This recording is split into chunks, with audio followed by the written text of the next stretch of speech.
Hello students, welcome back. Pushpa classes में आपका स्वागत है। इससे पहले वीडियो में मैंने आपको आपकी बुक वसंत का चैप्टर चिट्ठियों की अनूठी दुनिया लिया था और मैंने उसमें उसके भाव करवाए थे। तो आज मैं इस वीडियो में उसी चैप्टर के क्वेश्चन आंसर करवा रही हूँ। तो प्लीज़ मेरे चैनल को सब्सक्राइब कीजिए, क्योंकि मैं नेक्स्ट वीडियो में इस चैप्टर के MCQ बेस्ड क्वेश्चन आंसर भी करवाऊँगी, जो कि एग्ज़ाम में आते ही आते हैं। तो चलिए वीडियो को लंबा नहीं करते, इसके हम क्वेश्चन आंसर देख लेते हैं। फर्स्ट क्वेश्चन है, पत्र जैसा संतोष फ़ोन या SMS का संदेश क्यों नहीं दे सकता? तो इसका आंसर हम पढ़ते हैं। पत्र जैसा संतोष फ़ोन या SMS का संदेश नहीं दे सकता, क्योंकि पत्र जो काम कर सकते हैं वह नए जमाने के संचार के साधन नहीं कर सकते। पत्र एक नया सिलसिला शुरू करते हैं और राजनीति, साहित्य तथा कला के क्षेत्रों में तमाम विवाद और नई घटनाओं की जड़ भी पत्र ही होते हैं। दुनिया का तमाम साहित्य पत्रों पर केंद्रित है और मानव सभ्यता के विकास में इन पत्रों ने अनूठी भूमिका निभाई है। कहने का मतलब है, जो आजकल की सुख साधन है, संचार के जो साधन हैं, वो हमारी आज ज़रूरतें पूरी करते हैं, लेकिन फिर भी जो पत्र है जिन्हें हम संभाल के रख सकते हैं, सहेज का धरोहर के रूप में रख सकते हैं, ऐसा हम नए संचार के साधनों के साथ नहीं कर सकते। अब हम नेक्स्ट क्वेश्चन देख लेते हैं।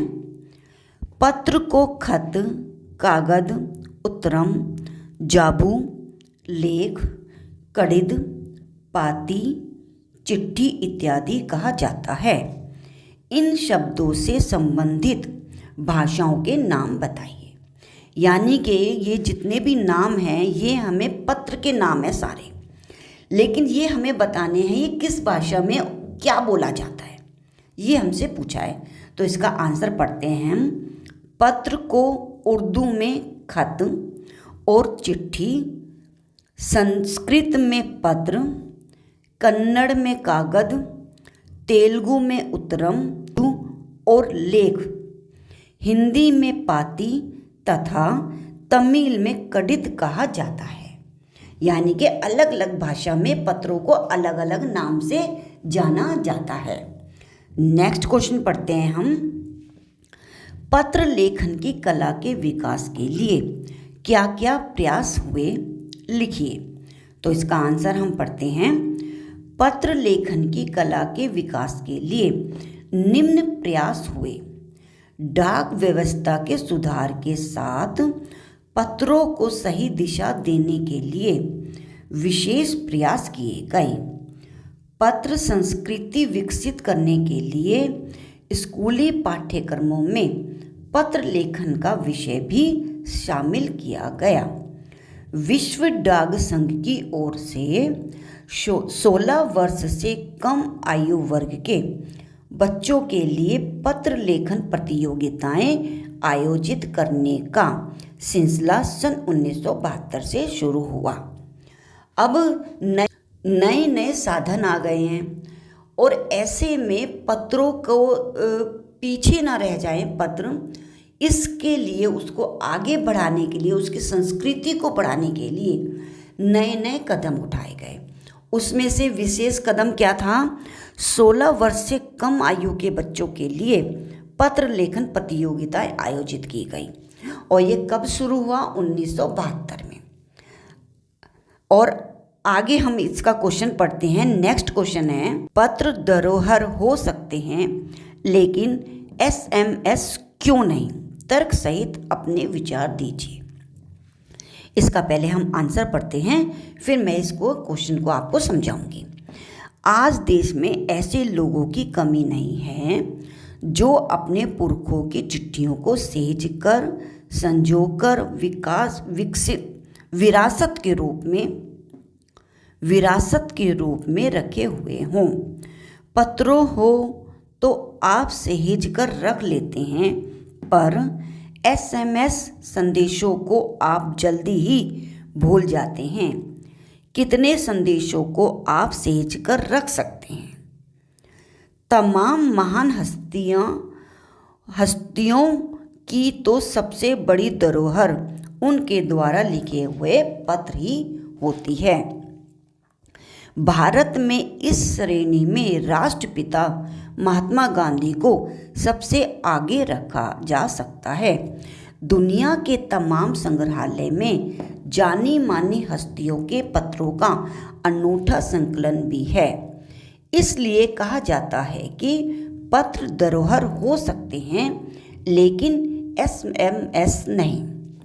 इसमें हमें क्वेश्चन में समझाया है कि हम पत्रों को, चिट्ठियों को जितने भी समय के लिए चाहें और जितनी भी संख्या में चाहें संभाल के रख सकते हैं, लेकिन SMS को नहीं रख सकते। वो एक टाइम ऐसा आता है कि हमें उसको डिलीट करना ही पड़ता है। लेकिन जो पत्र होते हैं उनको हम आज भी, जो अपने बुज़ुर्गों से लिए हुए जो पत्र होते हैं उनको आज भी संभाल के रखे हुए हैं।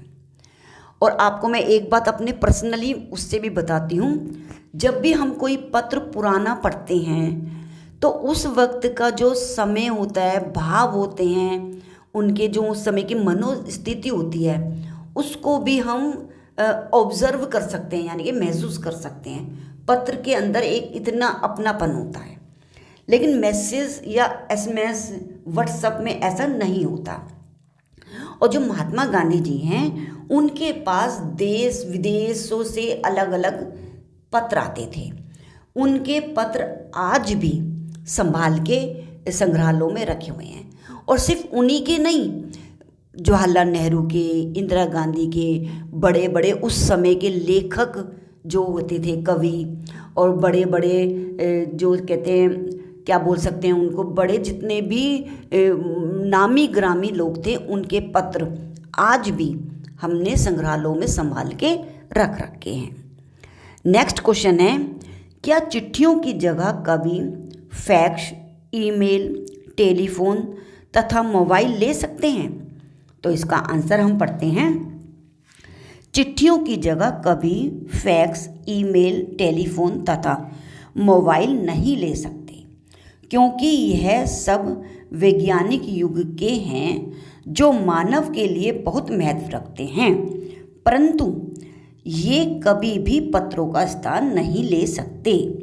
जितना प्रेम और अपनापन हमें पत्रों में लिखी एक एक शब्द द्वारा मिलता है, वह इन विकसित संचार साधनों द्वारा नहीं मिल सकता।